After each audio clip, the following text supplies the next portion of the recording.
अस्सलाम वालेकुम नाज़रीन। नाज़रीन, किसी भी मुल्क की तरक्की में इकॉनमी उस मुल्क की बहुत बड़ा किरदार अदा करती है। अगर इकॉनमी हमारी साउंड है तो हर चीज़ हम अफोर्ड कर सकते हैं, हम नेशनल इंटरनेशनल एग्रीमेंट्स भी कर सकते हैं। और इकॉनमी का ताल्लुक़ हमारी मुल्क की पॉलिटिकल स्टेबिलिटी से। पॉलिटिकल स्टेबिलिटी है तो सब कुछ है। बदकिस्मती से आजकल हमारे मुल्क में इस चीज़ का बहुत फुकदान है। हर एक ने अपनी 1.5 ईंट की मस्जिद बना रखी है। कोई भी इस बात पे तैयार नहीं है कि मुल्क है तो सब कुछ है। मुल्क के लिए अगर सब पार्टीज़ अगर साथ मिल के बैठें तो कोई वजह नहीं कि हमारे मुल्क में इकोनॉमी की स्टेबिलिटी न आए। इसके हवाले से खुशकिस्मती हमारी ये है नाज़रीन कि हमारे यहाँ कई ऐसे इदारे हैं जो इस मुल्क के इकोनॉमी में अहम किरदार अदा कर रहे हैं, जिनका एक नाम है। उसमें FPCCI भी है, कई सूबों के अपने चैम्बर ऑफ कॉमर्स हैं, और उसमें एक अहम इदारा काटी का है। कोरंगी इंडस्ट्रियल एरिया का एक ऐसा इदारा है काटी कराची में नाज़रीन, जिसका मिसाल बहुत कम मिलता है। वो 1970 से लेके आज तक उनका ये कारवान जारी है और मुल्क के और ख़ास करके SMEs के, स्मॉल ट्रेडर्स के लिए बहुत कुछ काम कर रहे हैं। आज हमारे इकानमी ऑफ पाकिस्तान का मेहमान है एक काटी के हरदिल अजीज़ नौजवान प्रेसिडेंट फराजुर रहमान साहब। आज हम उनसे गुफ्तगू करते हैं, उनसे उनके ख्यालात जानते हैं कि मुल्क की इकानमी किस तरफ जा रही है, काटी किस तरफ जा रहा है, हम SMEs के लिए क्या कुछ कर सकते हैं, इकानमी को बूस्टअप करने के लिए हम कहाँ जा रहे हैं, किस तरह उसके लिए क्या कर रहे हैं। आइए उनसे गुफ्तगू करते हैं। फराज साहब, आपकी बड़ी मेहरबानी, आपने टाइम निकाला। आप हमारे नाज़रीन को ये बताएं कि आप काटी के प्रेसिडेंट हैं और काटी की इम्पोर्टेंस क्या है, इसकी हिस्ट्री क्या है और ये किस तरह काम करता है। बिस्मिल्लाहिर्रहमानिर्रहीम, बहुत शुक्रिया आपका। अच्छा, सबसे पहले तो मैं आपको ये बताऊं कि काटी 1970 में इसका वजूद अमल में आया। हमारे वालिद इसके बानी सदर थे। उन्होंने जो है वो माशाल्लाह काटी की बुनियाद रखी और उस वक्त से लेकर आज सन 2023 एक लंबा सफ़र काटी का जो है वो चलते चला आया। तो काटी ने इस दौरान जो है वो बहुत तरक्की की और अपने मेंबरों का एतमाद जीता। और इस दरमियान जितने भी प्रेसिडेंट आए काटी में, उन्होंने यकीनी तौर पे बहुत अच्छी प्रोग्रेस की, जिसकी वजह से आज काटी पूरे पाकिस्तान में ही नहीं बल्कि पूरी दुनिया में अपना एक मुकाम रखती है।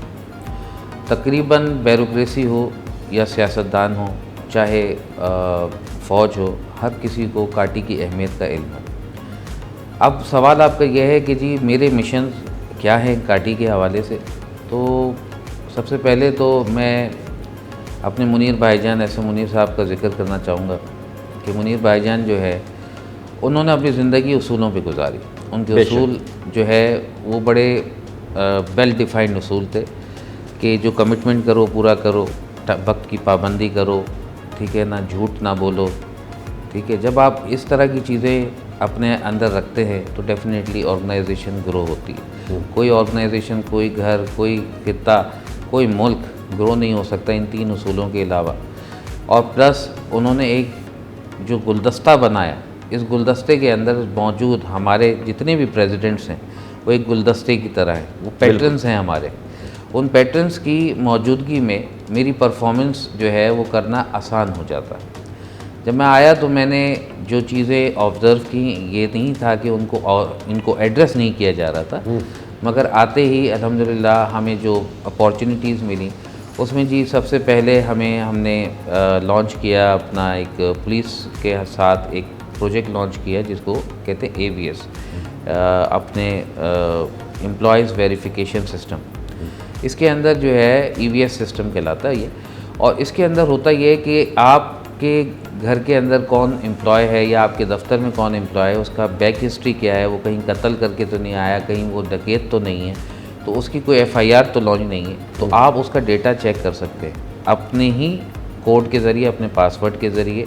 आप अपने डेटा, अपने स्टाफ की सारी रिपोर्टिंग ले सकते हैं। अगर आपके स्टाफ में कोई क्रिमिनल है तो आप खामोशी से उसमें हमारे साथ जॉइंट वेंचर के साथ आप जो है वो पुलिस को इन्फॉर्म कर सकते हैं, जो खामोशी से आपके मामलात को चेक कर लेंगे। ये होटल आए के बाद एक बहुत कामयाब प्रोजेक्ट है जो पुलिस वालों ने लॉन्च किया है, IT डिपार्टमेंट ने।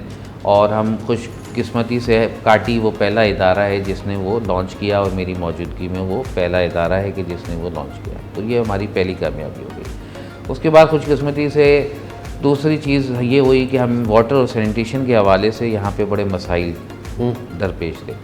इंफ्रास्ट्रक्चर के मामलात में हमें काफ़ी परेशानी की। अब जो इस वक्त सूरत हाल है उसमें सबसे बड़ी वजह ये कि इंफ्रास्ट्रक्चर टूटता है सेवरेज की वजह से। तो जब हमने सलाउद्दीन साहब को एमडी जब सलाउद्दीन साहब लगे तो हमने सलाउद्दीन साहब को बुलाया और उनसे जो है वो हमने दरख्वास्त की कि हमें जो है वो इस सिलसिले में हम काटी अपना रोल अदा करना चाहती है, तो लिहाजा हमें जो है वो जो इक्विपमेंट है वो प्रोवाइड किया जाए ताकि हम सेल्फ यानी कि पब्लिक प्राइवेट के अंदर उस इक्विपमेंट के ज़रिए अपने मेंबर्स को डेली बेसिस पे उनके मसाइल को हल कर सकें। उस सिलसिले में हमने सबसे पहले काम ये किया कि जी सेवरेज की जो हमें सेक्शन की 2 गाड़ियाँ मिली, तो हमने जो फौरी तौर पे बरसात के बाद जो नालों की सफाइयाँ नहीं थी और उसकी वजह से जो बार बार गटरों का उबलना और ये तमाम चीज़ें हो रही थी और इवन कई जगह पे 2-2 फीट गटर का पानी खड़ा हुआ था, तो जब उनको चेक किया गया और फिर यहाँ पे हमने बंदे भी हायर किए तो पता चला कि वहाँ पे बाकायदा ब्लॉक और बोरियाँ डाल के उसको बंद किया गया। अच्छा। अब वो ज़ाहिर है यकीनी तौर पे उसमें कोई ना कोई ऐसे इदारे इन्वॉल्व हैं कि जो नहीं चाहते कि जी कोरंगी के अंदर आपको जो है मतलब एक सस्टेनेबिलिटी मिले, तो लिहाजा वो उनको निकाला गया, उस पर प्रॉपर तरीके से जो है उसकी सेक्शन की गई, उस जगहों को साफ़ किया गया और अब माशाल्लाह काटी में मतलब कोरंगी इंडस्ट्रियल एरिया के अंदर आप देखेंगे तो सेवरेज के निज़ाम एड्रेस हो रहा है डे बाय डे। रोज़ाना कंप्लेन आ रही है, रोज़ाना गाड़ी जाती है, कोई ना कोई कंप्लेन होती है, उसको रिजॉल्व करती है। अभी हमारा इरादा हम इक्विपमेंट लेना चाहते हैं, अभी जो रिसेंटली जो है विंचिंग मशीन जी। और ट्रैक्टर ट्रॉली के हवाले से उसमें जो है वो ये होगा कि जी कहीं पे कोई लाइन अगर कोई चौक है तो हमें जो है क्योंकि वाटर बोर्ड के बाद विंचिंग मशीन नहीं है, वो कॉन्ट्रैक्टर के ज़रिए विंचिंग मशीन यूज़ करते हैं। हम भी कोशिश कर रहे हैं दोनों चीज़ें हों कि कॉन्ट्रैक्टर को अपने पैनल पे ले लें या हम खुद विंचिंग मशीन ले लें, तो ताकि ये कि हम ये सालाना, क्योंकि यहाँ का जो फुजला है ये वो फुजला होता है जो सारे साल जिसकी सफाई रेगुलर बेसिस पे चलनी चाहिए। ये बरसात से पहले वाली सफाई से काम नहीं हो सकता। बिल्कुल। तो अभी आपने हालिया बारिश देखी कितनी तेज़ है और मौसम वेदर चेंज की वजह से आगे भी ये मसाइल बढ़ते चले जाएंगे, तो लिहाजा इसको पूरे साल एड्रेस करने की ज़रूरत है। तो हम इस पर फौरी तौर पे इंशाल्लाह काम कर रहे हैं और अल्लाह ने चाहा तो इंशाल्लाह बहुत जल्द ये विंचिंग मशीन वाला इशू भी सॉल्व हो जाएगा। तो हम ये पूरी जो लाइन चौक हैं जहाँ से जिसकी वजह से पानी उबल के बाहर आ जाता है, हम उसको भी इंशाल्लाह एड्रेस करेंगे। अब साहब मैं आपकी बात काट लूँगा, माशाल्लाह आपने तफसील से काफ़ी बातें बताई हैं। मैं आपको उस तरफ ले जाऊंगा कि SMEs small and medium enterprises जो हैं वो भी एक काटी का पार्ट एंड पार्शल है। यानी कोरंगी इंडस्ट्रियल एरिया में काफ़ी हद तक जो है वो एसएमईज़ का भी अमल दखल है, तो उनकी भी कुछ एक्सपेक्टेशंस होती हैं आपसे भी, काटी से भी। तो उनके मसाइल को हल करने के लिए एज ए प्रेजिडेंट ऑफ काटी आप क्या कर रहे हैं? लेकिन सबसे पहले तो मैं आपको ये बताऊं कि एसएमईज़ हो, चाहे ट्रेडर हो, चाहे इंडस्ट्रियलिस्ट हो, दे ऑल आवर मेंबर्स। अच्छा। और मेंबर्स में हम कोई फ़र्क नहीं करते कि ये बड़ा मेंबर है, ये छोटा मेंबर है, इसके पास पैसा कम है। ये हमें मुनीर साहब ने सिखाया। मेंबर है तो हम मेंबर के मसाइल हल करेंगे, नॉन मेंबर के मसाइल भी हल करते हैं। ये नहीं कि हमारा मेंबर नहीं बना हुआ वो तो हम उसका मसला भी हल नहीं करेंगे। मसला एड्रेस हम सारे करते हैं, ठीक है। सिर्फ हमारी जो कंप्लेन रिसीव होती है उसमें एक स्टैंप होती है, उसमें अगर मेंबर होता है तो उसका मेंबरशिप नंबर लिखा होता है, नॉन मेंबर होता है वो होता है। अब आप आ जाएँ कि जी एसएमईज़ के लिए तो अभी आपको रिसेंटली पता है साल भर पहले जो है वो बड़ा शिद्दत के साथ मेहरान टाउन के ऊपर जो है वो एक धावा बोला गया था, जिसमें मेहरान टाउन की इंडस्ट्री को सील कराने की कोशिश की थी। तो वो किसने, काटी ने जो है वो इनिशिएटिव लिया, ठीक है। काटी ने उसको इदारों को सबको सारे लोगों को मुँह दिया और उसके बाद उन्होंने बताया कि कितनी बेरोज़गारी, तकरीबन मोर देन 1 लाख एम्प्लॉयज़ उस इंडस्ट्री मतलब सिर्फ उस स्पेसिफिक कॉटेज इंडस्ट्री के अंदर मौजूद, ठीक है ना, जिसे हम कॉटेज या एसएमई कह सकते हैं, ठीक है। अब बात यह है कि अगर वो इंडस्ट्री बंद होती तो बेरोज़गारी कितनी बढ़ जाती। तो लिहाजा काटी ने अपना रोल उसमें अदा किया और उसके लिए आज तक मेहरान टाउन वाले जो है वो इसमें हमें बहुत ज़्यादा वो करते हैं और अभी भी उनका जो स्टेटस है। देखें बात ये मेरी आपके चैनल के तवज्जुह से गवर्नमेंट को और अदलिया को ये है कि देखें हमारे पास कोई प्रॉपर कॉटेज के लिए क्लस्टर मौजूद नहीं है। अब अगर कोई गारमेंट्स की फैक्ट्री है और उसको बटन चाहिए तो वो बटन मैन्युफैक्चरिंग एक छोटा सा यूनिट है और उसके लिए वो 400 गज का यूनिट चाहिए, तो वो कहाँ लगाएगा? अगर उसने टैग बनाने तो वो टैग भी छोटी इंडस्ट्री में बनेंगे, वो कहाँ बनेंगे? अगर उसकी प्रिंटिंग के हवाले से, पैकेजिंग के हवाले से काम हो रहा है तो वो कहाँ लगेगी? गारमेंट के छोटे स्टिचिंग यूनिट हैं तो वो कहाँ लगेंगे? तो बात यह है कि जब हमारे पास जोग्राफिकली हमारे पास अवेलेबल नहीं है कोई जगह, सही, तो मेहरान टाउन जो कि कब्ज़ा माफियों का गढ़ था, वहीं पे वो इंडस्ट्रियलाइजेशन शुरू हुई, ठीक है ना। और बात यह है कि सिर्फ मेहरान टाउन में थोड़ी, पूरे कराची और बल्कि पूरे पाकिस्तान में कॉटेज इंडस्ट्री जो है वो घरों के अंदर ही है। एग्जैक्टली। आपको उसको रेगुलराइज और उसके स्टेटस को चेंज कर देना चाहिए, और स्टेटस चेंज करने की जो रिक्वेस्ट थी वो पहले से ही दाखिल है, जिस पे जो बैंड है वो उसके बाद है। तो अगर आप उसको बैंड को हटाएं और उसकी जो भी आपकी फीसेस आपको मिलेंगी, आपके रेवेन्यू जनरेशन होगा, और उसके ज़रिए से आप जो है वो इंडस्ट्री को, ये जो प्लॉट्स को आप रेगुलराइज भी कर सकते हैं। तो इसके बाद जो है वो और खुलकर काम कर सकेंगे, ये ज़्यादा मेहनत से काम कर सकेंगे। बिल्कुल।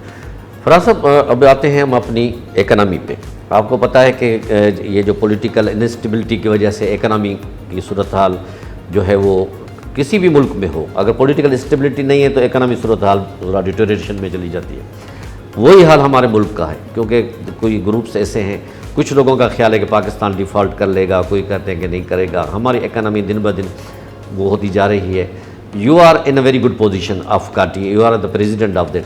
आपकी क्या सजेशंस होंगी मुल्क की इकनॉमी को बेहतर बनाने के लिए, हुकूमत को पर्टिकुलरली और हमारे बड़े ऑर्गेनाइजेशंस को, फाइनेंस डिवीज़न को क्या करना चाहिए? देखें, ये बहुत इम्पोर्टेंट सवाल है इस वक्त और बड़ी दुखता हुआ सवाल है। जी जी।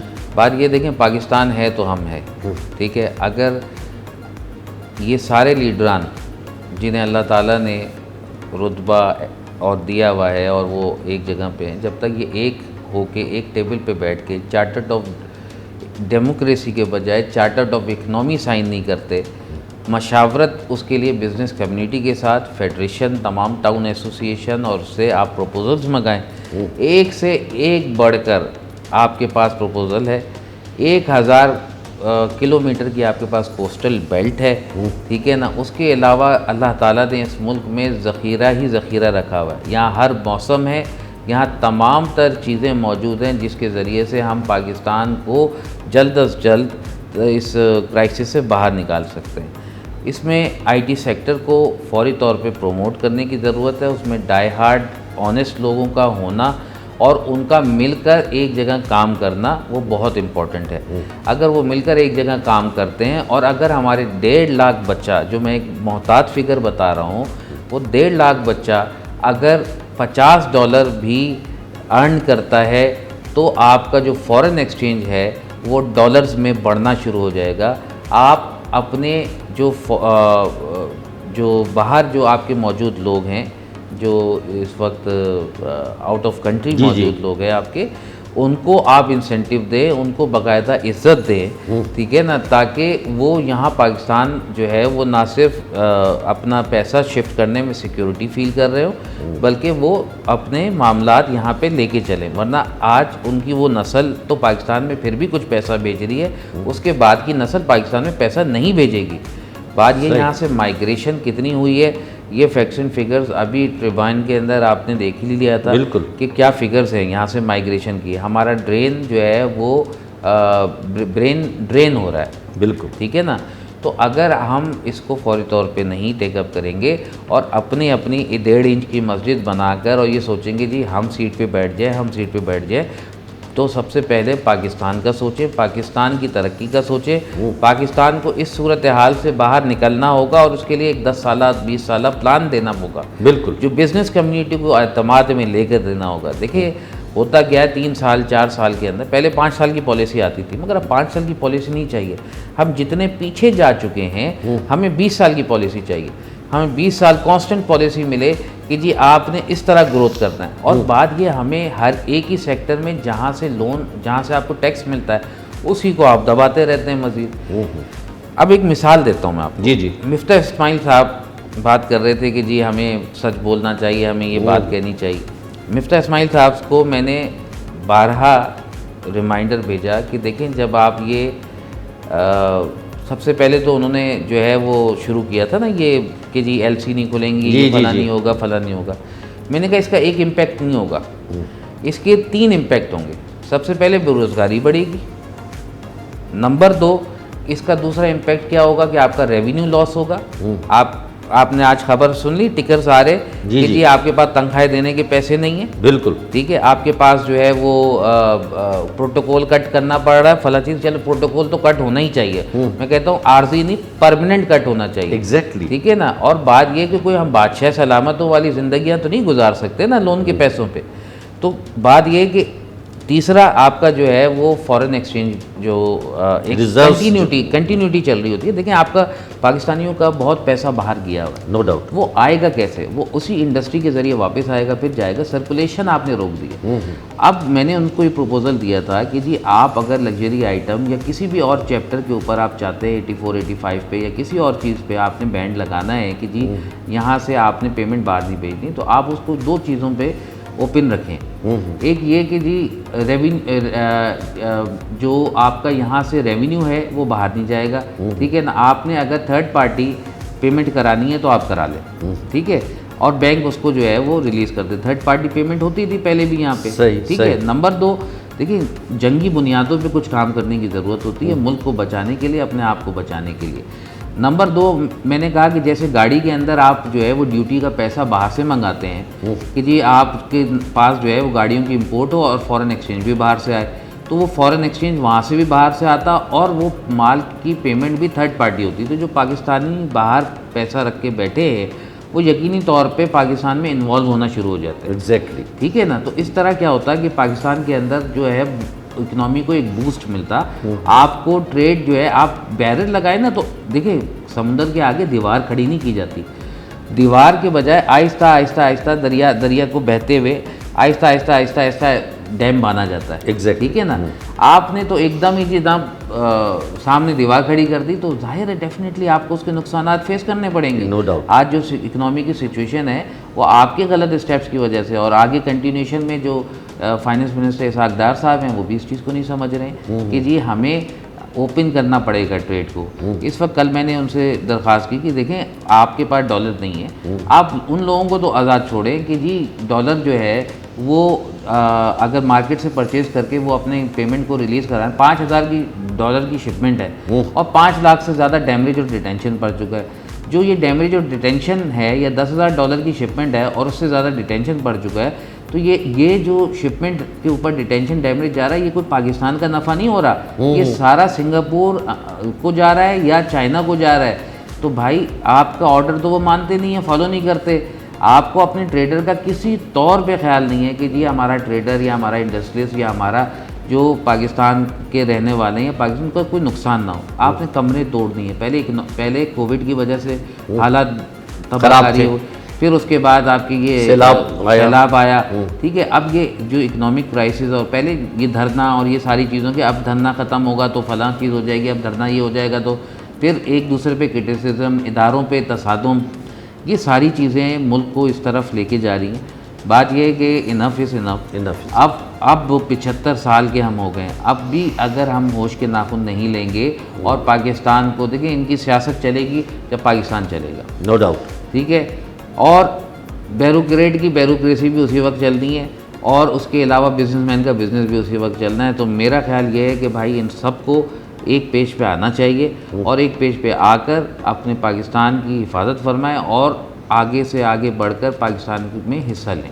वेरी गुड फराज साहब, आपने की ये बातें सुन के मुझे बड़ी खुशी हुई कि मुल्क में अगर स्टेबिलिटी होगी, पॉलिटिकल स्टेबिलिटी है तो इकनॉमी स्टेबिलिटी होगी, और इसके लिए अपने ज़ाती मफादात को आदमी बर खातिर ला के मुल्क के लिए एक दूसरे से। आखिरी सवाल फराज साहब आपसे है कि you are the president of the काटी, दोबारा मैं आपके फील्ड पे आता हूँ कि जो स्मॉल एंड मीडियम वाले हैं या ट्रेडर्स एसोसिएशंस वाले हैं, उनको इस काटी के प्लेटफॉर्म से क्या मैसेज देना चाहते हैं? देखिए, मैं सिर्फ उनको ये मैसेज देना चाहता हूँ कि हिम्मत ना हारें, इंशाअल्लाह पाकिस्तान बहुत जल्द इस क्राइसिस से बाहर निकल जाएगा इंशाअल्लाह। और ये वक्ती है, बात यह है कि इस तरह के क्राइसिस आए थे, जब कोविड आया था तो हमने भी ये सोचा था कि शायद इसके बाद बच के निकलेंगे तो देखा जाएगा, मगर हाँ सपने भी साथ में बहुत देखे थे कि जब कोविड आएगा तो उसके बाद जो है वो एक अच्छा बूम आएगा और बिज़नेस चलेगा और उसके बाद जो है नई इंडस्ट्री चलेगी मगर अनफॉर्चुनेटली जो गैप आया उस कोविड के बाद वो हम कैश नहीं कर सके। जो वक्ती एक बूम आया था दरमियान में टेक्सटाइल में या दूसरे, तो क्योंकि बांग्लादेश और इंडिया बिल्कुल क्योंकि बंद थे, तो लिहाजा आपको कुछ ऑर्डर मिल गए थे, और इसी वजह से कुछ इंडस्ट्रियलाइजेशन और कुछ तरक्याती काम भी इंडस्ट्री में हुए। मगर बात यह है कि मैं नहीं समझता कि आगे कोई बेहतर, देखिए ना, एक छोटी सी अब कोई प्रॉब्लम आती है ना तो उसके साथ एक अपॉर्चुनिटी भी आती है, नो डाउट, ठीक है ना। तो जब कोविड आया तो उसके साथ एक अपॉर्चुनिटी भी आई। इसी तरीके से अभी भी जो क्राइसिस हैं, इस क्राइसिस के अंदर हमें मिल बैठना पड़ेगा कि किस तरीके से हम इसके साथ अपॉर्चुनिटीज़ को अटैच करें ताकि लोग पैसा बनाएं। देखिए, लोग पैसा बनाएंगे तो लोग जो है वो ये इकनॉमी में पैसा फ्लोट होगा और पैसा आगे की तरफ बढ़ेगा और हुकूमत को टैक्स मिलेगा। जब लोग पैसा ही नहीं बनाएंगे, जब लोग घरों में बैठ के अपने ज़ख़ीरा अंदोज़ पैसों से अपने घर चलाएंगे, बिजली का हाल आपके सामने, गैस के मामलात आपके सामने, गैस की लोड शेडिंग का जो हाल है उसकी वजह से अभी गारमेंट इंडस्ट्री ने ही सिर्फ 15,000 एम्प्लॉय फारिग कर दिए हैं, 10,000 अभी डॉलेंस ने फारिग कर दिए हैं, ठीक है ना। इतना बड़ा आपका बिज़नेस हाउस है डॉलेंस, वो सिर्फ और सिर्फ रॉ मटेरियल ना होने की वजह से, वरना उसके पास कोई प्रॉब्लम नहीं थी, वो बना के रख सकता था, नो डाउट, ठीक है ना। मगर बात ये है कि ये तमाम चीज़ें जो है इनको देखना पड़ेगा और बहुत ही जंगी बुनियादों पे ऐसी पॉलिसी लानी पड़ेंगी कि जिससे पाकिस्तान जो है वो एक स्टेप आगे बढ़े। बहरहाल मैसेज यही है कि हिम्मत ना हारें, पाकिस्तान है तो हम हैं, पाकिस्तान जिंदाबाद। माशाअल्लाह, thank you very much sir. नाज़रीन, आपने गुफ्तगू सुनी फराज साहब की, उन्होंने बहुत सजेशन वाली बातें की हैं, बहुत ही अहम बातें की हैं कि हम अपने ज़ाती इंटरेस्ट को अगर वो कुछ टाइम के लिए भुला दें और मुल्क के इंटरेस्ट को हम अपने आप पे रखें तो कोई वजह नहीं कि हम तरक्की न कर सकें। ज़रूरत इस बात की है कि अगर नीयत साफ़ है, मुल्क को बचाना है, तो हम अपने इक़्तिदार को, अपने पॉलिटिकल एफिलिएशंस को, इनको हमें थोड़ा सा पुश्त पे रखना पड़ेगा, हमें एक ही टेबल पे बैठना पड़ेगा ताकि हम मुल्क को आगे बढ़ा सकें। जैसे फराज साहब ने कहा कि अगर हमारी पॉलिटिकल स्टेबिलिटी आएगी तो हमारा पास अल्लाह पाक ने हर चीज़ दी है, हमारे पास समंदर भी हैं, दरिया भी हैं, चारों सीजन्स भी हैं, कोई वजह नहीं कि हम तरक्की नहीं कर सकें। हम उम्मीद करते हैं कि जिस तरह मुझे फराज साहब ने जो मुतासिर किया है, आप लोगों को भी मुतासिर किया होगा, और इनकी बातों पर अगर हमारे पॉलिटिकल लीडर्स थोड़ा सा गौर करें तो कोई वजह नहीं कि हम अपनी जो है इकनॉमी को बेहतर बना सकें। इसी के साथ ही अपने मेज़बान असदुल्ला भट्टी को इजाज़त दीजिए। अल्लाह हाफ़िज़।